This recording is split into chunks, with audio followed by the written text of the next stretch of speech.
bumi. Bisa berupa letak objek ataupun segala sesuatu yang berada di suatu titik koordinat. Kalau letak objek berarti misalnya gedung SMAG itu terletak di lintang dan bujur mana. Kemudian ada apa di suatu lokasi, misalnya kita punya titik koordinat 1 derajat lintang utara dan 105 bujur timur, itu terdapat apa di situ gitu ya. Dan permukaan bumi. Oleh karena itu disebut geografi. Kemudian frasa kedua yaitu sistem informasi. Sistem informasi ini sangat berkaitan erat dengan komputer, jurusan teknik informasi, sistem informasi, mana mereka mendalami apa yang ada di dalam komputer, melakukan atau menggunakan segala sesuatu dari komputer, baik softwarenya maupun hardwarenya gitu ya. Lebih ke software ya, lebih software kalau sistem informasi. Kemudian apa yang dilakukan di dalam komputer tersebut, apa yang dilakukan menggunakan software komputer tersebut adalah bagaimana memanipulasi, kemudian bisa meringkas, mengedit, dan juga melakukan visualisasi. Baik, lanjut. Jadi dari dua frasa ini, geografi dan juga sistem informasi, maka terbentuklah definisi SIG itu sendiri. Yang mana arti dari SIG itu sendiri yaitu sistem informasi yang tentu saja berbasis komputer yang untuk memuat data spasial. Biasanya berukuran besar ya filenya ya. Eh, Biasanya berupa data raster atau data vektor yang nanti kita akan bahas satu persatu di pertemuan berikut. Yang didapat dari berbagai sumber, jadi data spesial sumber bisa melakukan data primer sendiri ataupun bisa mengambil data sekunder, yaitu mengambil atau mengunduh data dari provider yang lain. Kemudian data tersebut kita simpan, kemudian diambil, kemudian dilakukan analisis, bahkan dimodelkan, dan yang terakhir adalah dilakukan visualisasi atau ditampilkan secara efisien berdasarkan permintaan pengguna. Jadi kegunaannya sangat banyak dan tergantung siapa yang meminta data dari proses SIG tersebut. Bisa dari perencanaan kota, bisa dari penggunanya bisa banyak ya, bisa dari perencanaan kota, bisa dari ilmu meteorologi sendiri, bisa dari bidang geofisika juga. Kalau dilihat dari komponen utama di SIG, bisa juga dibentuk definisi SIG. Kita bahas terlebih dahulu komponen karena sistem informasi membutuhkan hardware, maka hardware-nya ada banyak. Kalau di contoh di gambar ini ya, ada komputer, ada perangkat apa namanya smartphone ya, smartphone, ada juga eh, GPS yang terhubung dengan ECG secara langsung. Dan yang akan kita dalami adalah hardware yang ada di komputer. Kalau di smartphone, SIG itu sendiri ya sering kita pakai biasanya adalah Google Maps ya. Google Maps, Waze itu adalah salah satu eh, produk SIG atau salah satu tools SIG, tetapi kegunaannya lebih kepada mencari alternatif jalan ya. Jadi kalau kita mau menuju dari mana ke mana, kita menggunakan web SIG tersebut, baik dari Google Maps maupun Waze, maka kita memanfaatkan hanya untuk mencari lokasi ataupun eh, direksi ya, rute mana yang harus ditempuh ketika kita ingin menuju ke suatu tempat. Kita sudah bahas sedikit tadi tentang Google Maps dan juga Waze, yang mana merupakan suatu software ya, suatu software, tapi kita akan software-software yang ada di komputer ataupun laptop. Yang biasa banyak dipakai softwarenya yaitu adalah ArcGIS dan juga QGIS. Kemudian berbicara tentang sistem informasi dan geografi, kita dalam melakukan analisis banyak metode. Jadi tergantung analisisnya seperti apa, apakah analisis jaringan ataukah analisis kesesuaian lahan, maka akan punya metode yang berbeda. Kesesuaian lahan pun nanti metodenya akan banyak, tergantung dari data yang kita pakai ataupun keinginan user. Apakah membutuhkan akurasi yang tinggi ataukah kita pakai metode yang lain agar memperoleh eh, hasil yang lebih baik. Kemudian kita tadi sudah bicara people atau user. Jadi usernya itu sendiri mau menggunakan untuk, kemudian yang terakhir adalah komponen data, yang mana data ini akan menentukan seberapa baik informasi yang dihasilkan dari analisis. Jadi dari 5 komponen tadi bisa juga dibentuk suatu definisi SIG ya, yaitu sistem informasi geografis yang merupakan sebuah sistem yang terdiri dari perangkat keras, komputer, perangkat lunak, softwarenya ya, yang ada ditanamkan dalam komputer, data geografis, bisa juga data atribut ataupun data non spasial juga bisa dimasukkan.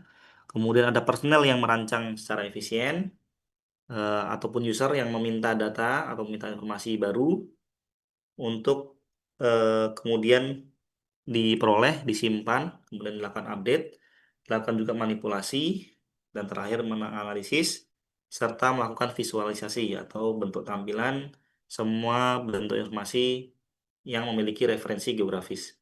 Jadi kalau saya katakan tadi ada 2 jenis data, mungkin nanti akan lebih lanjut ke pertemuan berikutnya, tapi secara umum adalah 2 jenis data tersebut, yaitu data spasial dan data non spasial.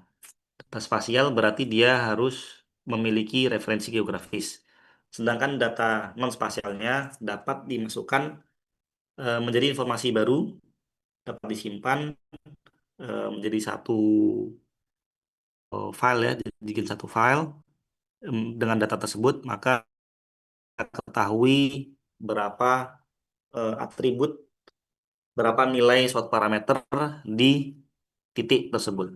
Misalnya kita punya titik lokasi 1 derajat bintang utara, 105 derajat bujur timur, di situ data non spasialnya akan bunyi gitu, akan eh, memiliki makna, misalnya berapa derajat suhu di wilayah tersebut.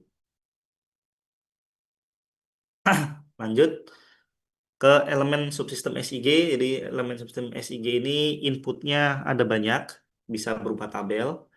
Jadi yang seperti saya katakan tadi, tabelnya berisikan data spasial yaitu lintang bujur. Kemudian untuk kolomnya nanti yang menyamping itu dapat berisi variabel-variabel. Kemudian barisnya adalah berisi value dari parameter tersebut. Tadi yang bisa saya katakan adalah misalnya berapa derajat suhu, berapa derajat Celcius suhu di eh, satu titik. Nah, satu titiknya itu bintang dan bujurnya adalah geospasial. Kemudian bisa juga elemen sistem di SIG ini inputnya berupa laporan.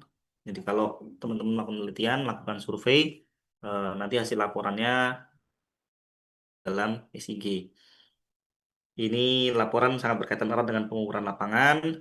Kalau saya ceritakan, saya juga mengajar ya di Politeknik Batam. Kalau mereka di teknik geometrika Politeknik Batam itu, mereka biasanya melakukan pengukuran secara langsung ya, ke lapangan, survei untuk melakukan observasi terestris. Jadi menggunakan teodolit ya untuk mengukur beberapa parameter yang eh, akan mereka ukur. Ya, kadang ya luas tanah, kadang ya tinggi bangunan dan lain sebagainya. Tapi selain pengukuran lapangan yang bersifat geospasial juga bisa yang data atribut tadi ya, yang data non spasialnya. Kemudian peta tematik, peta topografi bisa juga dijadikan input, karena input SIG ini bisa berupa data primer, bisa juga data sekunder.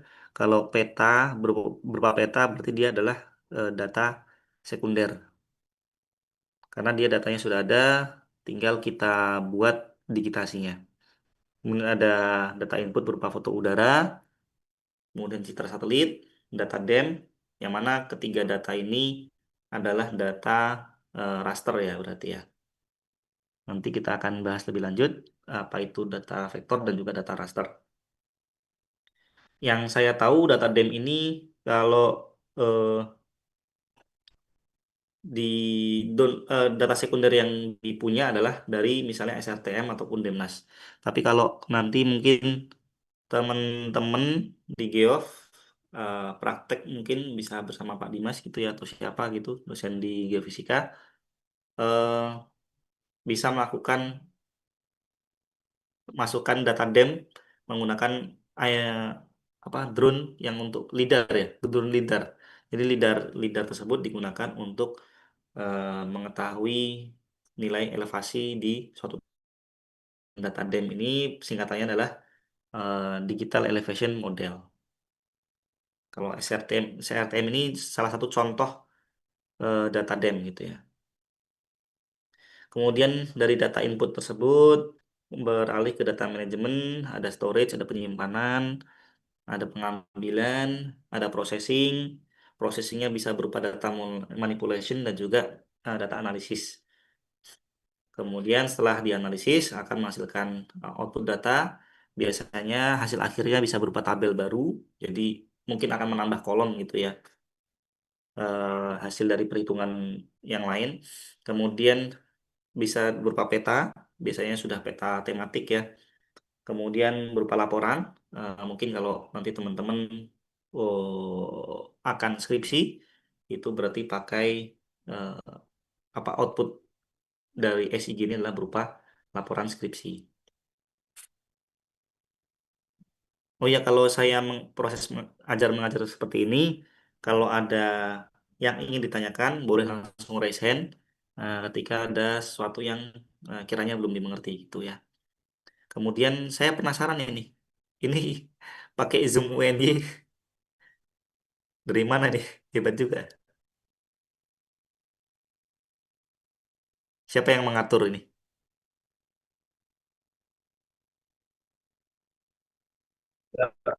Melihat salah satu dari kampus kami sebelumnya dan lebih banyak jadi Suaranya kecil nih, kayaknya pakai headset lagi ya.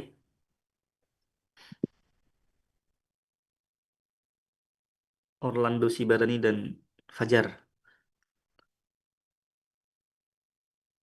siap, mohon izin pembina, apakah sudah terdengar pembina? Iya, terdengar. Siap, izin pembina. Salah satu dari rekan kelas kami sebelumnya ada yang berkuliah di UNY dan kebetulan Zoom-nya premium pembina. Jadi kami meminjamnya pembina. Oh, oke oke. Siapa yang udah kuliah di UNY? Oh, Atifa. Oke oke. Jurusan apa di UNY? Oh, pendidikan matematika. Semester berapa? Uh, semester akhir. Wow, wow, wow. Oke, oke. Ya, makasih infonya. Kita lanjut ke fungsi SIG. Ada lima. Sebenarnya ada banyak, tapi yang bisa kita rangkum di sini ada lima. Ada mapping, ada measuring, ada modeling, managing, monitoring. 5M ya. Hebat ini. Kalau bisa menguasai SIG bisa dapat 5M. Untuk mapping, measuring, modeling, managing, dan juga monitoring.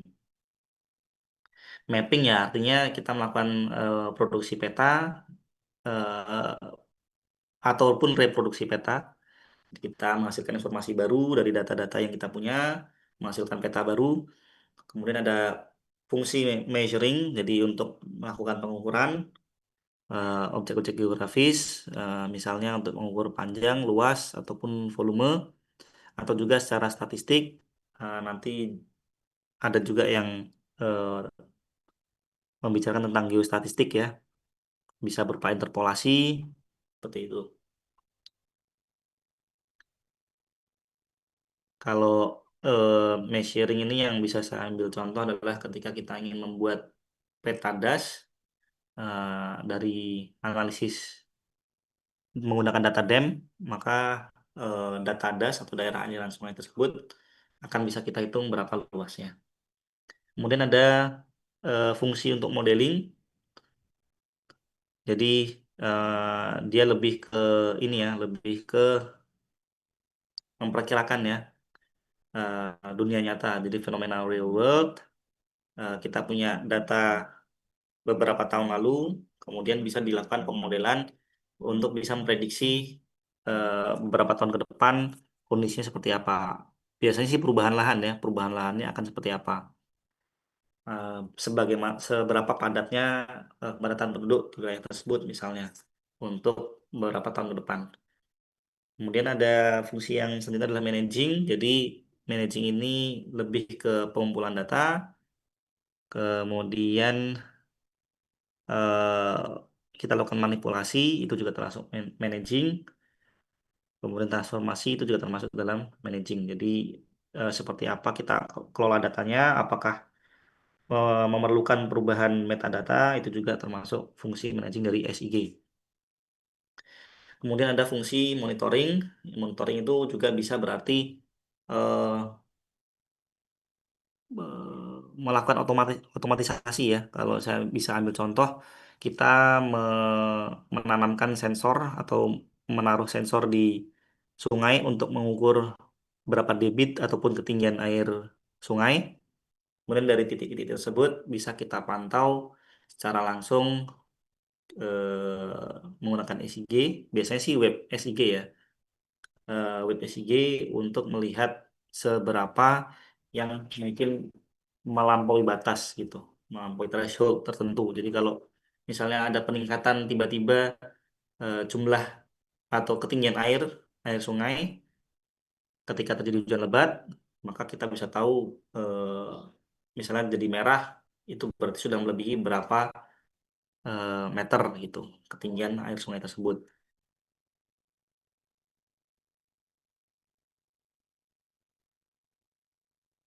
Kemudian pada dasarnya ini bukan fungsi ya sebenarnya, lebih ke secara umum tentang proses yang ada dalam SIG. Jadi dari data yang kita punya, kita menggunakan sistem hardware komputer, kemudian eh, informasi-informasi yang kita pakai menggunakan SIG, ya hasil akhirnya dipakai untuk pengambilan keputusan. Jadi, ya silakan, Orlando. Mohon izin pembina, mohon Ya, izin bertanya terkait slide sebelumnya pembina yang ya, di bagian measuring. Tadi ya measuring. salah satunya itu ada disebut interpolasi geostatistik. Mohon izin Mm-mm. bertanya pembina, kira-kira kapan kita bisa menggunakan metode salah satu metode tersebut pembina? Siap, terima kasih pembina. Oke, terima kasih. Kalau interpolasi ini cukup jauh loncat ya materinya. Jadi kalau interpolasi sendiri saya jelaskan sedikit, yaitu dia pada prinsipnya adalah mengubah data vektor menjadi data raster. Karena kan data vektor sendiri juga belum saya jelaskan ya. Oke, nanti sambil berjalan, nanti ada contoh data vektor secara singkat, data vektor seperti apa, data raster seperti apa. Mungkin penjelasannya akan lanjut di bagian situ. Siap, Oke, terima kasih pembina. ya. Tadi ada yang nanya juga, siapa ya? Angkat tangan.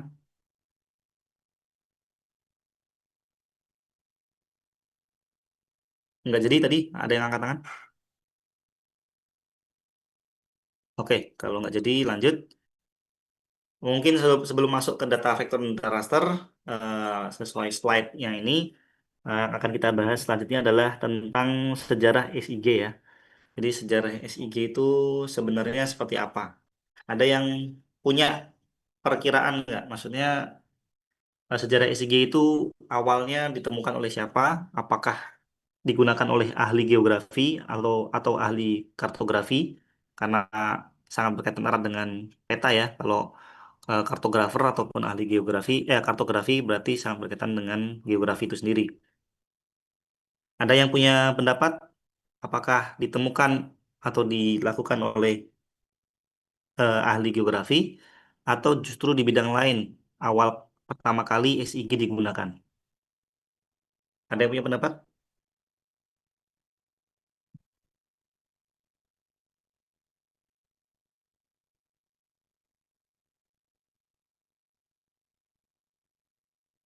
Kalau tidak ada yang sukarela, maka akan saya tunjuk. Silakan berpendapat. Kira-kira dari ahli geografi kah atau dari sektor lain?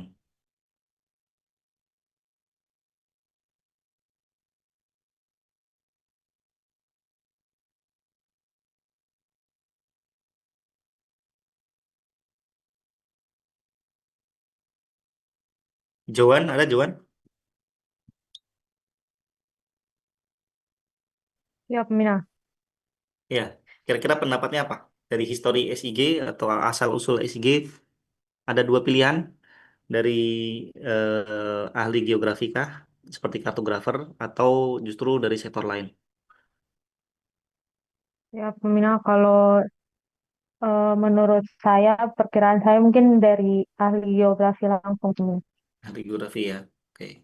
Siap, Mina. Ada alasannya yang ingin diutarakan? Siap untuk alasan tidak ada, Mina. Oke. Satu lagi dari cowok, kalau Izin nggak ada yang angkat pembina, tangan. Siap, Ya, saya silakan. pembina. izin pembina. Oh, ada Owen, ada siapa lagi nih? Angkat tangan dulu boleh biar saya tunjuk. Raise hand dulu. Tadi ada Owen, Owen silakan deh, Owen. Siap, pembina. Aduh, izin pembina. Apa suara saya? Putus-putus ya suaranya.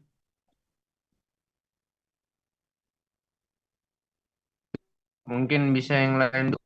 Kalau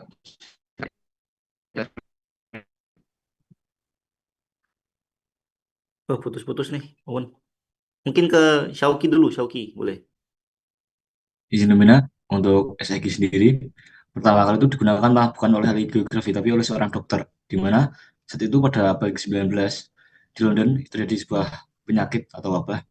Dan SIG sendiri digunakan untuk mendeteksi persebaran wabah tersebut pembina. Untuk mendeteksi persebaran dari arah wabah dan juga sebagainya pembina. Siap, terima kasih pembina. Oke, ini sempat baca berarti ya. Siap pembina. Ya, terima kasih. Tadi sudah dibantu jelaskan. Eh, betul, jadi justru di sektor lain ya, pertama kali SIG diaplikasikan. Ini ada wabah kolera London pada tahun 1854. Eh, Mereka penasaran ya, bagaimana persebaran kolera ini? Kenapa daerah-daerah ini aja yang kena gitu ya, yang banyak kena tuh daerah-daerah tertentu doang. Jadi setelah mereka memetakan seperti ini, barulah mereka ketahui bahwa sumber penyakit koleranya adalah dari saluran air. Jadi mereka di daerah-daerah ini mereka punya satu saluran saluran air. Seperti itu. Itu merupakan sejarah awal SIG dibentuk.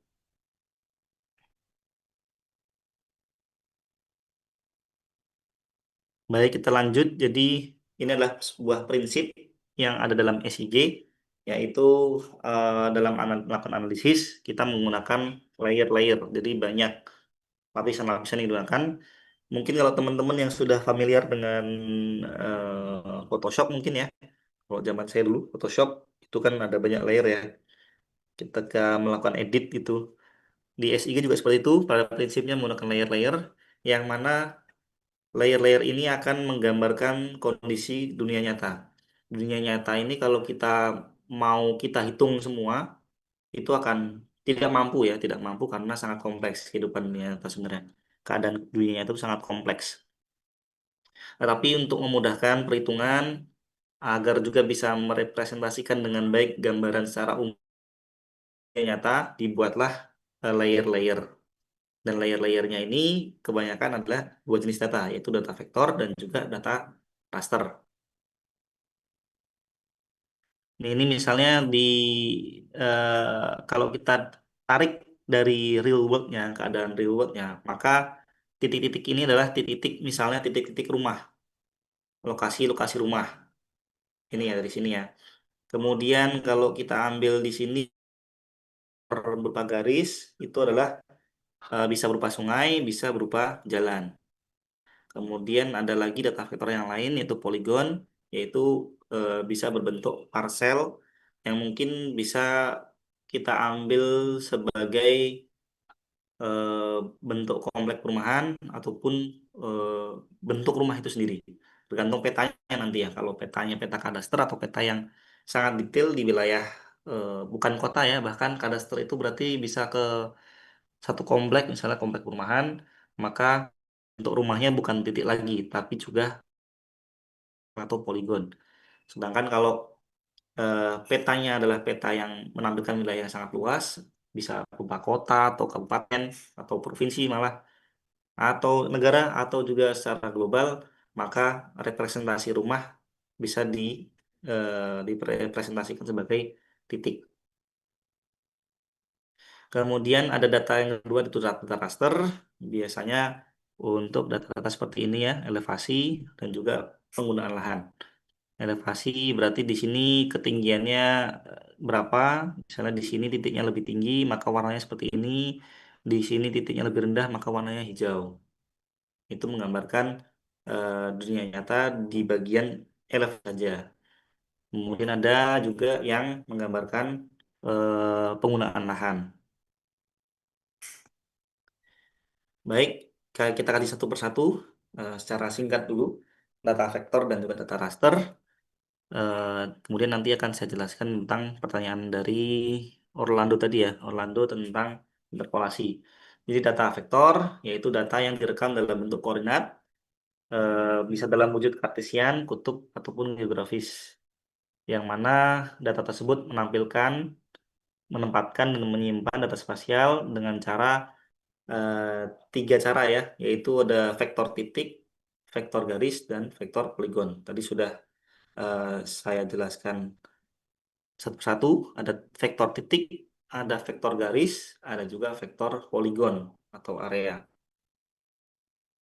Jadi kalau digambarkan dalam bidang kartesian seperti ini eh, dalam sumbu X dan Y ya. Seperti ini misalnya titik ini berada di poin 7,2. Kemudian kalau line berarti melibatkan dua titik. Kemudian kalau yang poligon maka akan melibatkan seminimal mungkin tiga titik dan juga melibatkan tiga garis sehingga menjadi suatu ruang tertutup. Kalau sungai berarti tadi eh, vektor apa kalau sungai? Sudah saya sebutkan vektor garis. Kalau gunung Vektor biasanya garis vektor apa? betul.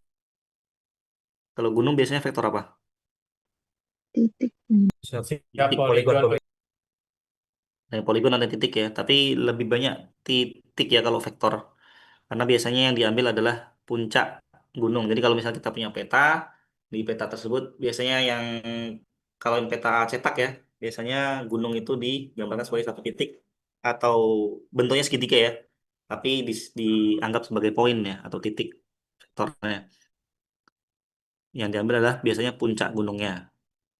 Dan jarang sekali menjadi sebuah poligon karena batasnya tidak jelas ya kalau gunung ya. Seberapa luasnya bisa kita digitasi ataupun bisa kita analisis menggunakan data raster, tetapi definisinya akan berbeda-beda. Berbeda dengan danau, kalau danau langsung terdefinisikan ya. Kalau gunung tadi kan tidak terdefinisikan karena batas ketinggian mana yang dia termasuk dalam gunung atau bukan gitu kan.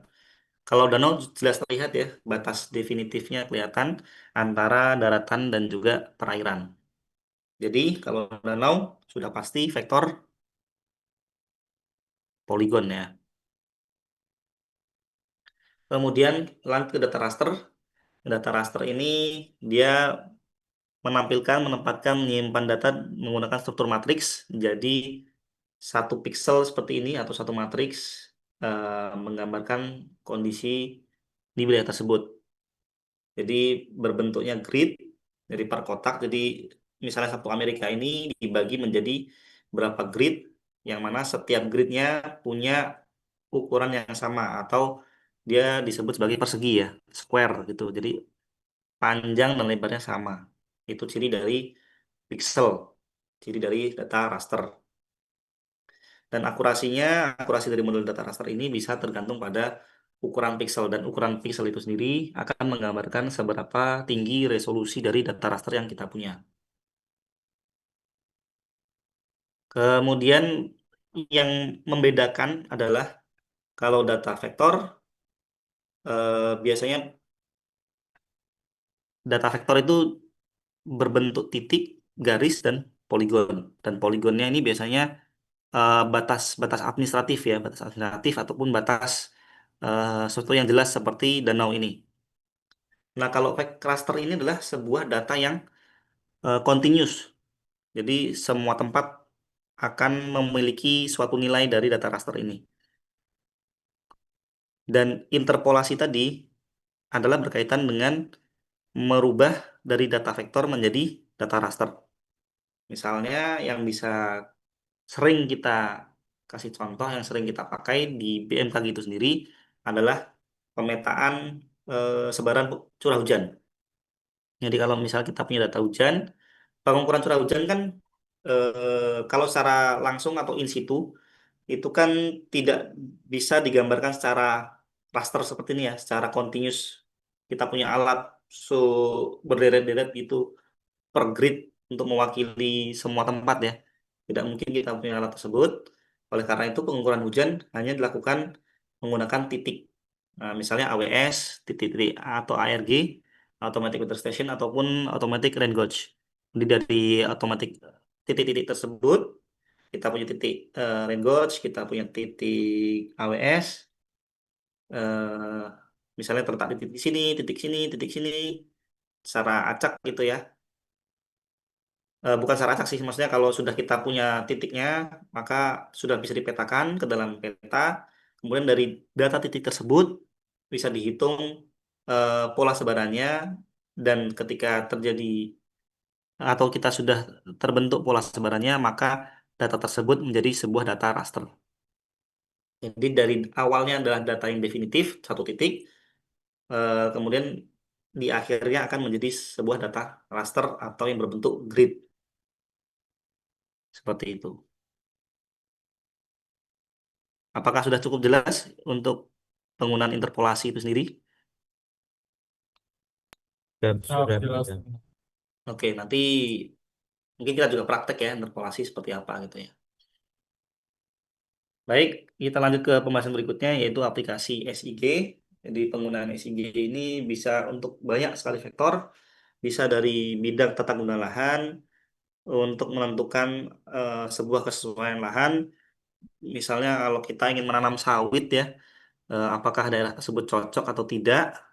Nah, itu bisa menggunakan ESG. Kita bisa analisis menggunakan data-data jenis tanah, data elevasi, data mungkin curah hujan. Nah, itu bisa terbentuk data kesesuaian lahan. Misalnya untuk kalau kita mau nanam sawit.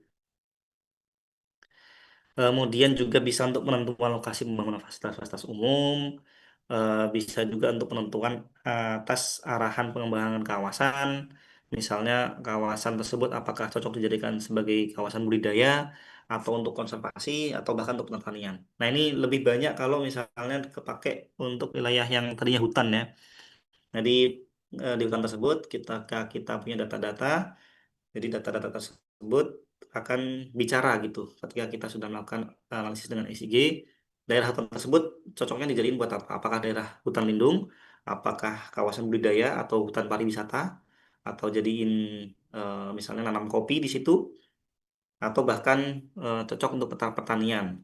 Misalnya untuk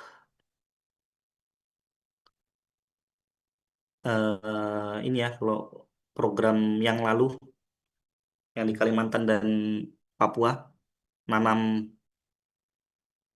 singkong ya. Nah, itu cocok apa enggak? Ini sebenarnya harus menggunakan ECG ya. Suatu wilayah tersebut cocok apa enggak? Kita masukkan parameter-parameter dan data-data yang dibutuhkan untuk daerah tersebut apakah cocok untuk pertanian atau enggak gitu ya. Kemudian juga kalau mungkin pernah dengar ada RTH, ruang terbuka hijau, dan juga jalur hijau. Kalau RTH ini biasanya berupa taman kota, jadi taman kota itu untuk khusus untuk ditanam pohon-pohon ya, atau tidak boleh untuk jadi kalau di RTH itu biasanya tidak boleh dibikin bangunan. Kemudian aplikasi SIG berikutnya bisa pengawasan bencana alam, itu untuk melakukan pemantauan wilayah terkena dampak bencana, ataupun kita untuk menganalisis kawasan yang termasuk dalam risiko bencana. Apakah daerah tersebut rawan terhadap suatu bencana atau tidak. Dan biasanya dipisah ya, pembuatan peta bencana itu ada yang pembuatan peta rawan banjir, bisa terus ada peta rawan longsor ataupun peta bencana lainnya. Kemudian di bidang telekomunikasi dan juga transportasi, misalnya kalau telekomunikasi, penentuan pembangunan BTS, kemudian juga untuk identifikasi jaringan yang mengalami kerusakan. Kalau ini biasanya lebih ke WebGIS karena sistemnya pemantauan ya. Kemudian ada penentuan jaringan transportasi, bahkan juga rekayasa lalu lintas. Kemudian juga penentuan tingkat aksesibilitas suatu wilayah menggunakan biasanya eh, network analysis. Di bidang perencanaan pembangunan, tadi hampir sama ya, ada penentuan lokasi pembangunan kawasan pemukiman ataupun fasilitas umum, ada penataan pengembangan pusat-pusat pertumbuhan dan pembangunan. Jadi kalau misalnya bikin kota baru, IKN misalnya kan, itu harusnya ditelaah menggunakan ISG terlebih dahulu, cocok atau enggak, bagaimana aksesibilitasnya. Eh, yang pertama itu ya aksesibilitas, seberapa besar cost-nya. Kemudian bisa juga untuk melakukan pengelolaan sumber daya alam, untuk inventarisasi beragam sumber daya alam. Jadi mungkin teman-teman pernah lihat peta potensi emas misalnya, tambang emas atau tambang mineral lainnya gitu kan. Kemudian juga untuk menentukan tingkat kekritisan lahan. Jadi suatu lahan itu punya yang namanya daya dukung dan juga punya daya tampung. Jadi kalau daya daya dukungnya untuk mengambil sumber daya alam, kemudian daya tampungnya itu kapasitas maksimal yang bisa dikeluarkan oleh lahan tersebut. Jadi kalau sudah akan melewati daya tampung, maka lahan tersebut berada dalam kondisi kritis, sudah tidak bisa produktif lagi. Misalnya lahan yang dipakai untuk sawit, itu lama kelamaan lahan tersebut akan kritis ya, sudah tidak bisa produktif lagi, maka itu perlu kajian, kemudian untuk menghentikan aktivitas sawit tersebut di lokasi itu, kemudian dilakukan rehabilitasi. Harusnya seperti itu ya. Kemudian juga penentuan kelas kemampuan lahan yang disediakan sebagai upaya melihat potensi sumber daya alam. Dan berbicara tentang software yang dipakai untuk SIG ini ada banyak sekali. Yang bisa saya berikan contoh adalah NV ya.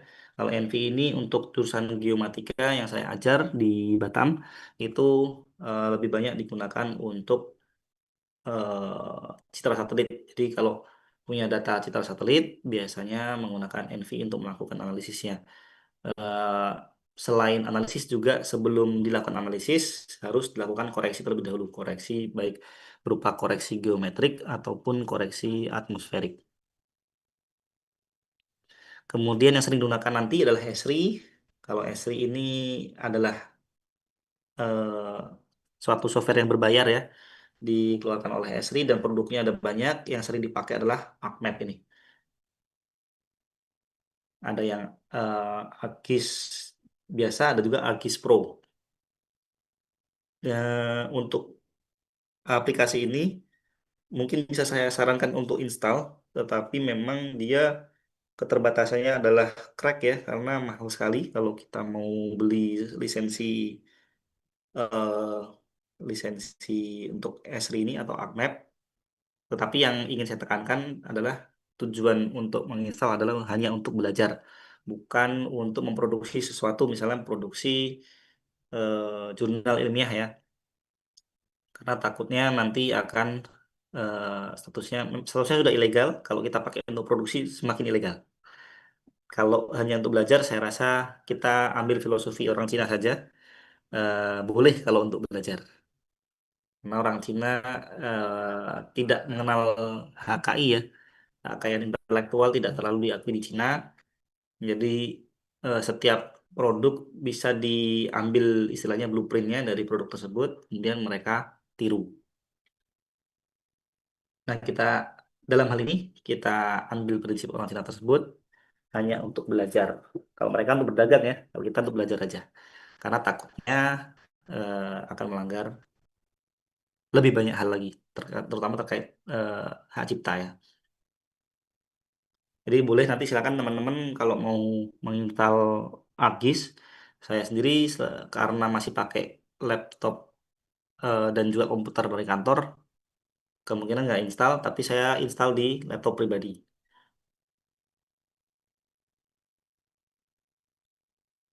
Kemudian yang ingin saya bicarakan lagi adalah GrashGIS, QGIS, dan juga SagaGIS. Ini biasanya kalau ini tugas buat teman-teman install QGIS, dan ketika ketika install QGIS dia akan otomatis menginstal GrashGIS dan juga SagaGIS.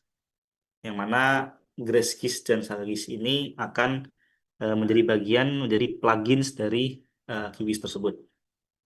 Jadi tugasnya nanti silakan teman-teman, kalau ini tugas ya, jadi wajib install QGIS. Kalau nggak salah yang terbaru long term rilisnya itu atau LTR-nya QGIS 3.44. Silakan nanti diinstal. Nanti kita akan praktek di minggu berikutnya ya.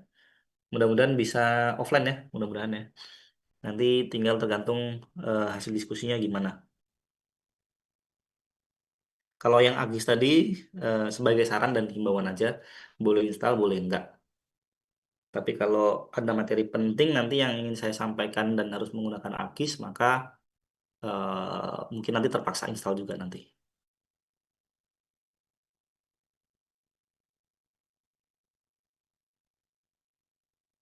Kemudian ada beberapa data yang bisa kita tampilkan dalam aplikasi SIG. Pertama adalah data peta dasar, yang mana peta dasar ini akan membantu kita memperjelas lokasi eh, suatu wilayah ya. Karena ROI atau Region of Interest yang akan kita gunakan sebagai wilayah studi itu kemungkinan bisa tidak jelas wilayahnya. Misalnya kalau data yang diambil adalah data raster terutama. Kalau data raster itu kan datanya kotak ya, bukan berbentuk peta seperti data vektor. Kalau yang kita ketahui kan berbentuk peta kan data vektor tuh. Tapi kalau data raster biasanya dia berbentuk seperti ya pixel ya, seperti pixel kotak begitu. Maka untuk memperjelas posisinya, maka dibutuhkan peta dasar. Peta dasar ini bisa diambil dari banyak tempat, misalnya di portal INA ini, kemudian ada Tanah Air Indonesia, kemudian ada OpenStreetMap, penyedia dari luar ya, eh, bisa dikatakan saingannya Google Maps. Ini contoh yang lain juga, Google Maps, peta dasar yang bisa dijadikan sebagai peta dasar. Kemudian ada juga kita punya peta tematik, contohnya ada banyak, ada Inaris, Geodatabase, ada ATLPPN, dan mungkin website-website ini ada yang sudah tidak aktif, saya juga kurang paham, tapi ini contoh-contoh peta tematik.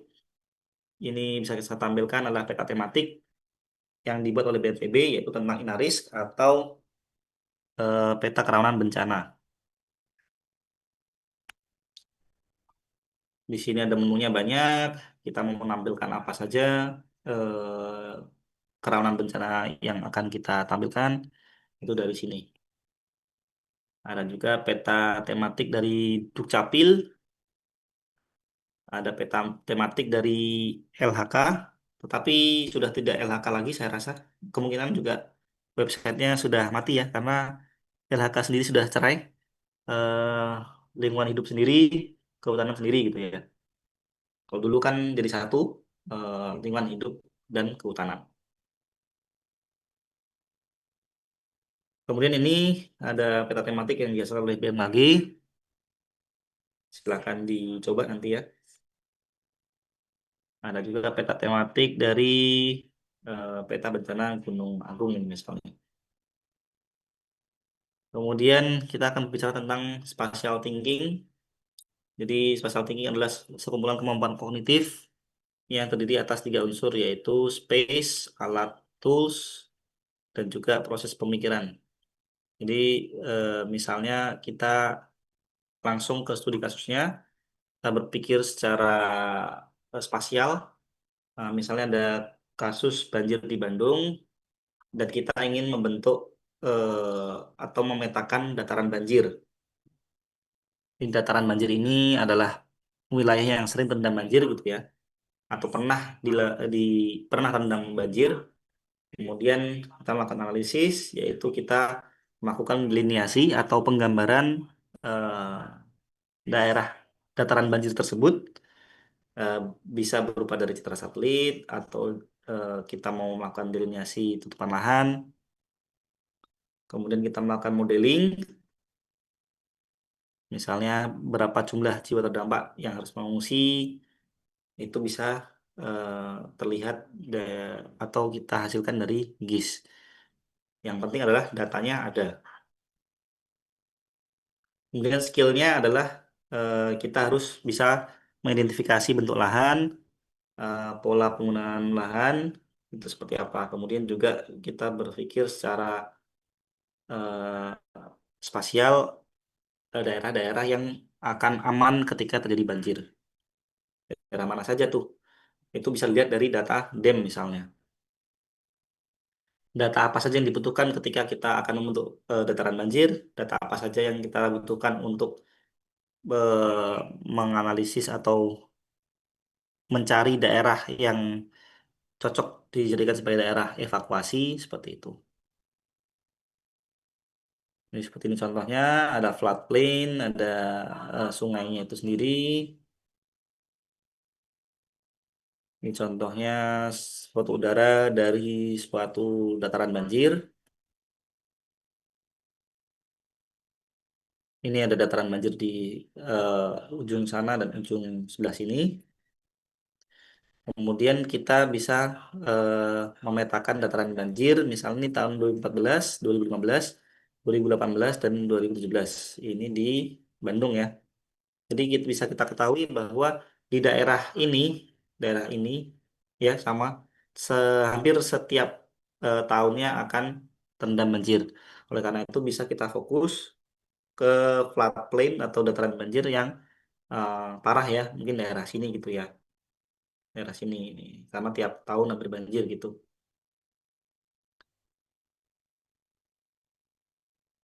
Dan bisa kita lakukan juga simulasi genangan banjir. Jadi kita punya aliran sungainya, ini sungai ya. Kemudian ini adalah floodplain atau dataran banjirnya. Kemudian kita punya data curah hujan misalnya pola hujan ekstrim 2,5 tahun dan pola hujan ekstrim 5 tahun. Jadi kita bisa membentuk simulasi genangan banjir. Ini kalau peta yang hujan ekstrimnya 2,5 tahunan, sedangkan yang ini adalah 5 tahunan. Jadi ketika 5 tahunan, daerah yang 2,5 tahun pun juga akan kena. Dan juga di luar daerah 2,5 tahun juga akan kena. Seperti itu. Contoh dari hasil spatial thinking gitu ya.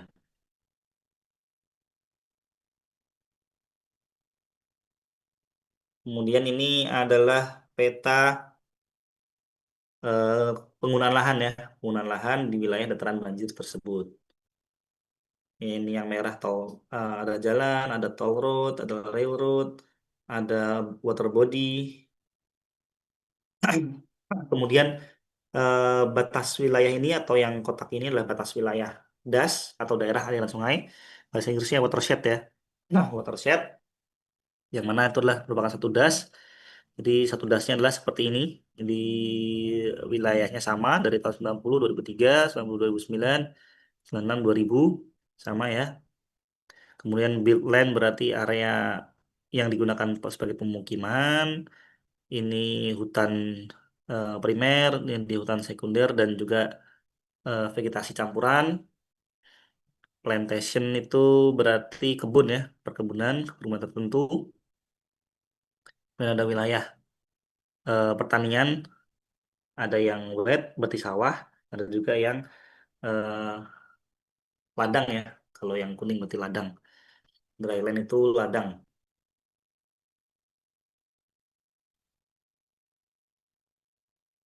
Jadi kalau dimasukkan juga identifikasi penggunaan lahannya, maka petanya bisa berbentuk seperti ini.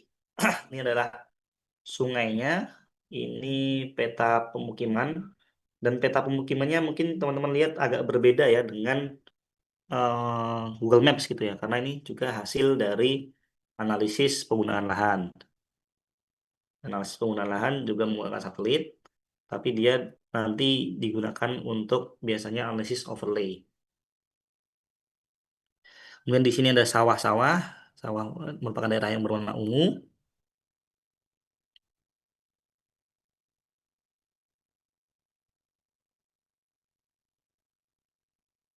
Kemudian setelah di overlay, kita punya data sungai, kita punya data pemukiman tadi ya, ada data sawah, kemudian data pola banjir 2,5 tahunan atau periode hujan ekstrim 2,5 tahun.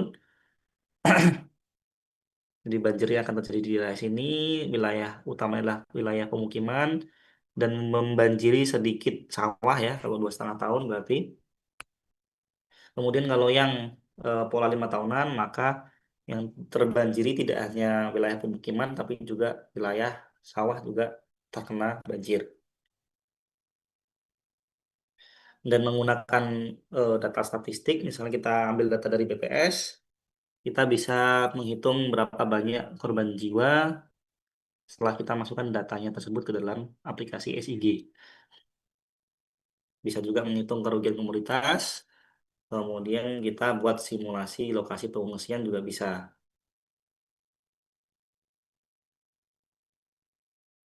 Seperti itu penjelasan yang bisa saya sampaikan. Terima kasih. Apakah ada pertanyaan sebelum kita tutup pertemuan kita kali ini?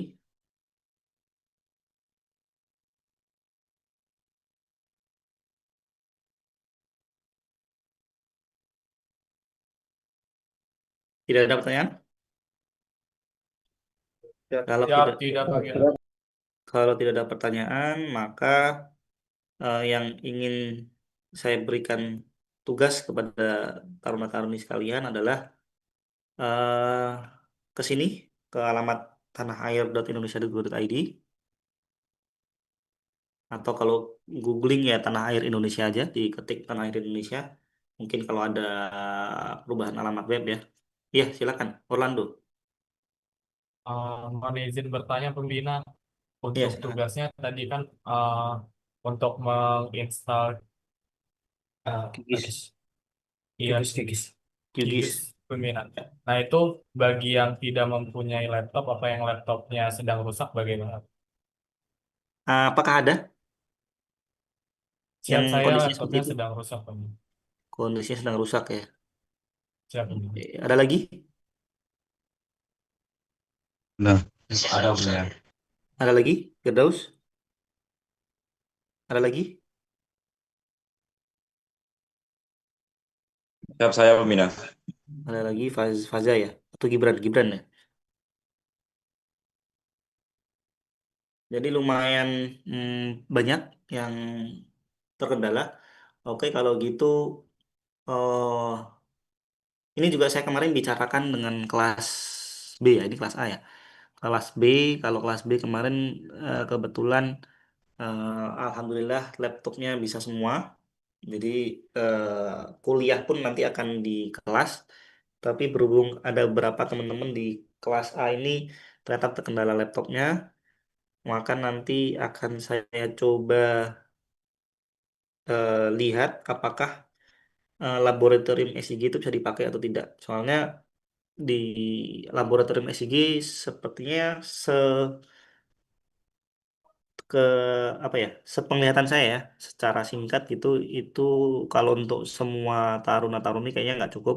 Tapi kalau memang ada beberapa taruna-taruni yang nggak bisa memakai laptop pribadi, maka kita coba usahakan agar bisa dipakai laptop SIG-nya, kemudian komputer lab SIG-nya, kemudian yang tidak ada laptop bisa pakai komputer di situ gitu ya. Untuk belajar sementara, maka yang ditugaskan diwajibkan untuk menginstal hanya yang punya laptop atau laptopnya sedang baik-baik saja. Kalau yang nggak punya, nanti pertemuan berikutnya kita akan coba kuliahnya di LabGIS. Kalau kita dapat hari ya, dapat harinya.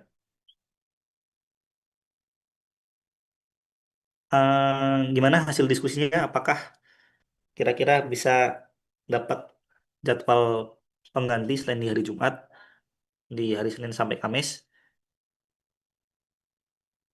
Mungkin Danton atau siapa? Ini Dantonnya siapa ya?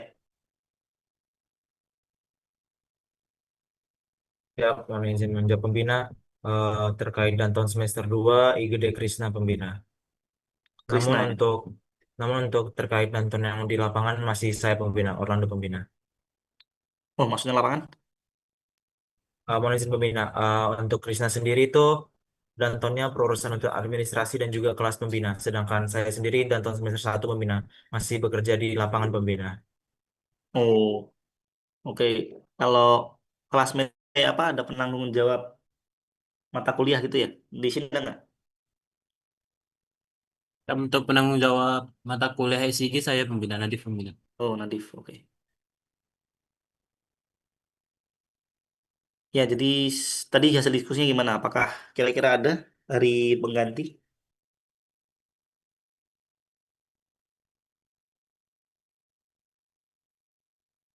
Jadi kalau ada hari pengganti kita bisa kuliahnya di laboratorium SIG.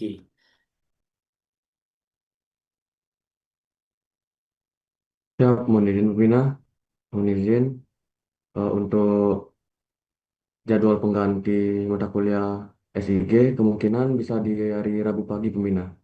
Jam? Untuk jam Mm-mm. Jam berapa kira-kira? Setengah 9? Setengah 8? Setengah 8 nggak bisa saya.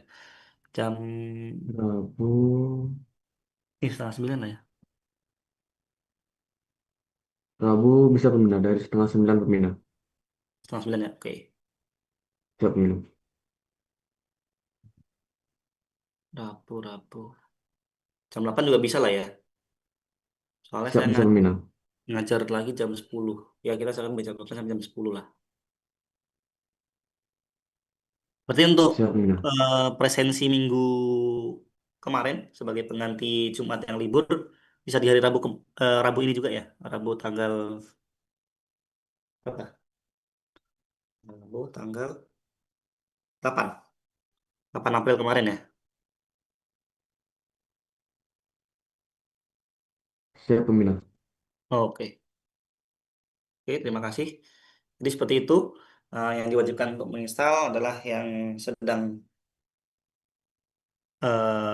laptopnya bebek saja ataupun yang sudah punya laptop, menginstal QGIS. Kemudian yang jelas kalau bisa semua taruna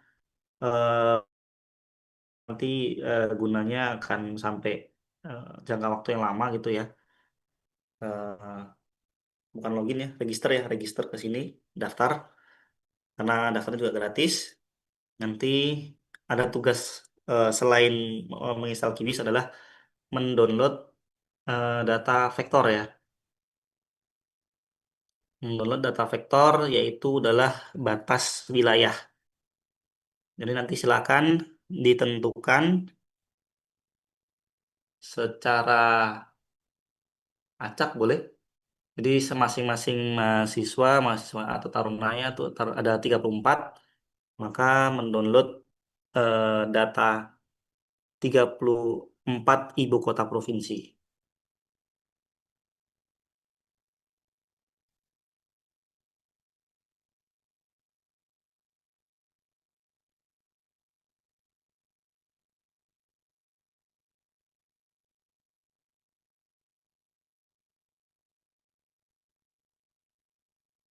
Jadi nanti boleh tentukan pakai wheel of spin misalnya, nanti misalnya Nadif dapat ibu kota mana, ibu kota provinsi mana, kemudian Krisna dapat ibu kota provinsi mana.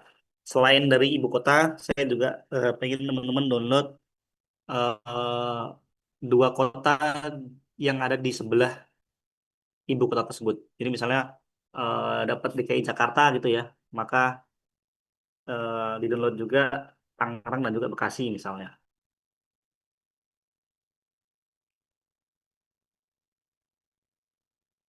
Ini eh, ada waktu, saya berikan waktu 15 menit. Jadi teman-teman silakan mendaftar terlebih dahulu. Kemudian nanti teman-teman silakan share screen yang sudah berhasil mendaftar. Bagaimana cara untuk mendownload data vektor, data shapefile gitu ya, dari tanah air Indonesia. Oke, ada pertanyaan? Saya berikan waktu 15 menit yang dimulai dari sekarang jika tidak ada pertanyaan. Apakah ada pertanyaan?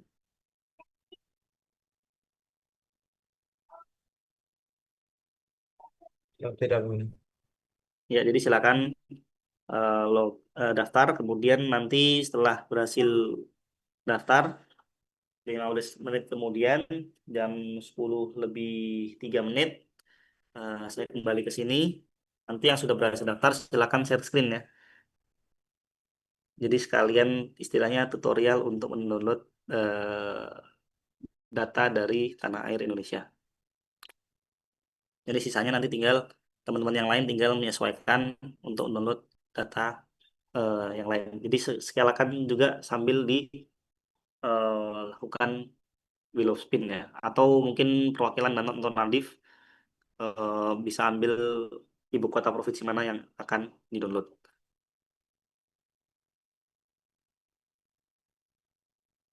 Baik, kita ketemu lagi 10 lewat lebih 3 menit. Oh, jadi gimana, Cok? Ini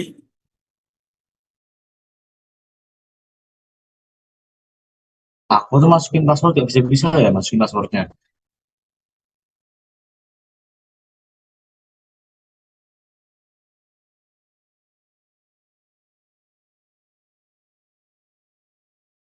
Sebentar ya, aku coba dulu.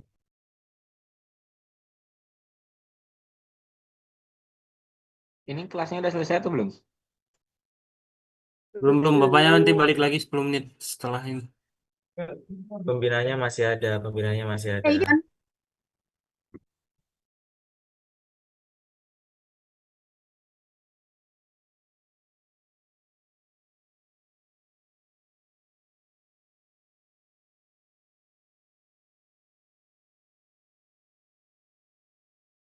Iya kan kita daftar dulu. Tes. Ini kita daftar dulu kan?